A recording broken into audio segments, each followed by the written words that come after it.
کہاں ہے دنیا کے مسلمان؟ کہاں ہے مسلم حکمراں؟ کہاں ہے مسلم ایٹمی طاقتیں؟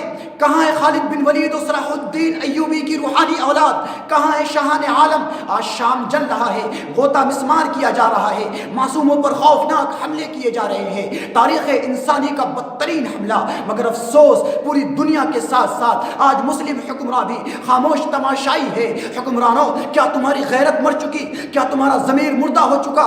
کیا لڑکھڑاتے بوڑھوں کی بے بسی تمہارے ایمان کو جگانے کے لیے کافی نہیں؟ کیا خون میں نہائی ہوئی جوانوں کی لاشیں تمہارے خون کو گرمانے کے لیے کافی نہیں؟ ماں اور بہنوں کی سسکیاں تمہاری غیرت و حمیت کو للکارنے کے لیے کافی نہیں؟ پھول جیسے معصوم بچوں کی تڑپتی ہوئی لاشیں اور اس سے اٹھنے والی دلدوز چیخیں تمہارے ضمیر کو جگانے کے لیے کافی نہیں؟ حکمرانوں، اور کتنی قربانیاں چاہیے تمہیں؟ اور کتنی لاشیں دیکھو گے؟ کیا تم اپنی باری کا انتظار کر رہے ہو؟ سنو، اگر آج تم نہ اٹھے تو کل تمہاری باری ہے، تمہارے دن بھی گنے جا رہے ہیں۔ دنیا کے لوگوں، اگر تمہیں اپنے عشرت قدوں سے، حکمرانوں، اگر تمہیں کرکٹ اور فیشن شو سے فرصت مل گئی ہو تو آؤ دیکھو، غوطہ میں بھی ایک بازار لگا ہوا ہے، یہاں بھی ایک اسٹیج سجا ہوا ہے، یہاں بھی نمائش لگی ہوئی ہے، مگر یہاں سامانوں اور چیزوں کی نہیں بلکہ بے قصوروں، نہتوں اور معصوموں کے لاشوں کی نمائش کی جا رہی ہے۔ یہاں ماں اور بہنوں نے اپنے جگر کے ٹکڑوں کو کفن کے گلدستوں میں سجا رکھا ہے۔ آؤ دیکھو کہ پھر ایسا بازار نہیں لگے گا، کہ پھر ایسا اسٹیج نہیں سجے گا، شاید کہ تمہارا ایمان زندہ ہو جائے، شاید کہ تمہارا ضمیر بیدار ہو جائے، مگر نہیں، تمہیں یہ سب نظر نہیں آئے گا، کیونکہ اللہ سے زیادہ تم ایٹمی طاقتوں پر ایمان رکھتے ہو۔ فرعون وقت اور نمرود وقت کے تم غلام ہو، غلام ہو، غلام ہو۔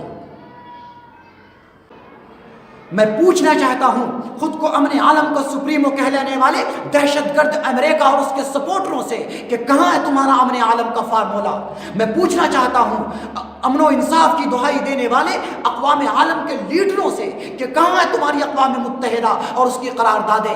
میں پوچھنا چاہتا ہوں دنیا کے ان تمام لوگوں سے جو ترکی کے اندر ایک روسی سفیر کے قتل پر سراپا احتجاج بنے ہوئے تھے اور جنہوں نے اپنا سینہ پیٹ پیٹ کر پوری دنیا سر پہ اٹھا رکھا تھا، کہ بتاؤ کیا انہیں روسیوں کی مدد سے سیریا میں قتل کیے جا رہے بے قصوروں کا خون تمہیں نظر نہیں آتا؟ ان مظلوموں پر کیا جا رہا ظلم تمہیں نظر نہیں آتا؟ کیا انسانی آبادیوں پر بے تحاشا کیمیائی بمباری تمہیں نظر نہیں آتی؟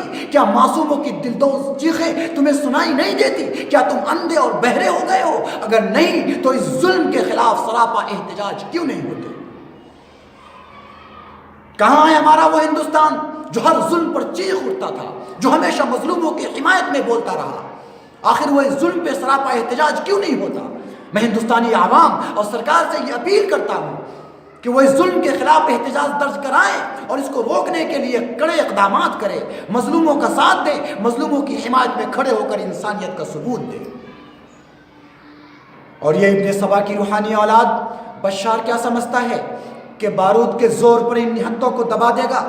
یہ اس کی خام خیالی ہے، یہ اس کی خام خیالی ہے، یہ اس کی خام خیالی ہے۔ انشاءاللہ انہی ملبوں سے کوئی چنگاری اٹھے گی جو اس کے جاہ و حشم اور اس کے وجود کو جہنم رسید کرے گی۔ اور یہ رشیا اسے یاد رہنا چاہیے کہ انہی جیسے نہتوں نے اس کے اقبال کا سورج افغانستان میں ڈبویا تھا، انشاءاللہ ثم انشاءاللہ اس کے وجود کا سورج انہی نہتوں کے ہاتھوں سیریا میں غروب